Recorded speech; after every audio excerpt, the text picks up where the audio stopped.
Commentaire de saint Thomas d'Aquin sur l'Épître aux Éphésiens, chapitre 5, versets 22 à 28.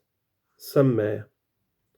L'apôtre recommande aux femmes d'être soumises à leurs maris, qui doivent les aimer comme Jésus-Christ a aimé l'Église. Versets 22 à 28. Que les femmes soient soumises à leur mari comme au Seigneur, parce que le mari est le chef de la femme, comme le Christ est le chef de l'Église qui est son corps, dont il est aussi le Sauveur.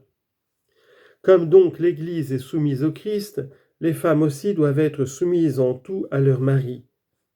Et vous, maris, aimez vos femmes, comme le Christ a aimé l'Église et s'est livré lui-même pour elle, afin de la sanctifier, après l'avoir purifiée dans le bain de l'eau par la parole de vie, pour la faire paraître devant lui pleine de gloire, n'ayant ni tache ni ride, ni rien de semblable, mais étant sainte et irrépréhensible. Ainsi les maris doivent aimer leurs femmes comme leur propre corps. L'apôtre a donc donné plus haut des préceptes généraux qui s'adressent à tous. Il donne ici ceux qui appartiennent spécialement à certaines personnes et à divers états. Et comme, suivant le philosophe dans son livre de la politique, une maison a 3 liens sans laquelle elle ne peut subsister, à savoir celui de l'époux et de l'épouse, celui du père et du fils, et celui du maître et du serviteur, saint Paul instruit successivement ces 3 classes de personnes. D'abord la femme et le mari, ensuite le père et le fils, chapitre 6, verset 1, en disant « Vous, enfants, obéissez à vos pères et à vos mères. » Et enfin, les serviteurs et les maîtres à ces autres, au verset 5, « Vous, serviteurs, obéissez à vos maîtres selon la chair. » La première partie se subdivise en 2. L'apôtre fait d'abord une recommandation aux femmes d'être soumises, ensuite aux maris d'aimer leurs femmes, en disant au verset 25, « Et vous, maris, aimez vos femmes. » La première subdivision se partage encore en 2. Saint Paul recommande. Ensuite, il donne la raison de la recommandation, en disant au verset 23, « Parce que le mari est le chef de la femme. » Il dit donc au verset 22, « Que les femmes soient soumises à leur mari, car sans aucun doute, si la femme a l'autorité principale, elle s'élève contre son mari, ainsi qu'il est dit, Ecclésiastique, chapitre 25, verset 30. Voilà pourquoi saint Paul avertit spécialement les femmes d'être soumises, et d'être soumises comme au Seigneur, parce que les rapports du mari à la femme ont quelque ressemblance avec les rapports du maître au serviteur, en ce que celui-ci doit se conduire par l'ordre du maître. Avec cette différence que le maître emploie ses serviteurs pour son utilité propre, au lieu que le mari fait concourir sa femme et ses enfants à l'utilité commune.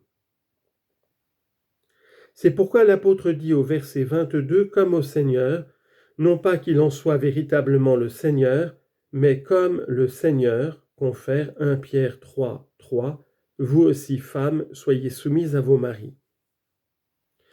L'apôtre donne ensuite la raison de la recommandation. D'abord il l'énonce, ensuite il cite un exemple, verset 23, comme Jésus-Christ, enfin il tire de cet exemple sa conclusion, verset 24, comme l'Église. La raison que donne saint Paul, c'est que le mari est le chef de la femme. Or c'est dans le chef que réside le sens de la vue. Confère Ecclésiaste 2, 14, les yeux du sage sont à sa tête. Le mari doit donc gouverner la femme comme étant son chef. Confère 1 Corinthiens 11, 3, l'homme est le chef de la femme. L'apôtre cite un exemple lorsqu'il dit au verset 23, comme Jésus-Christ est le chef de l'Église qui est son corps. Confère chapitre 1, verset 22 de cette même épître, il l'a donné pour chef à toute l'Église qui est son corps. Ce n'est point pour son avantage propre, mais pour celui de l'Église, car au verset 23, il est écrit, il en est aussi le Sauveur.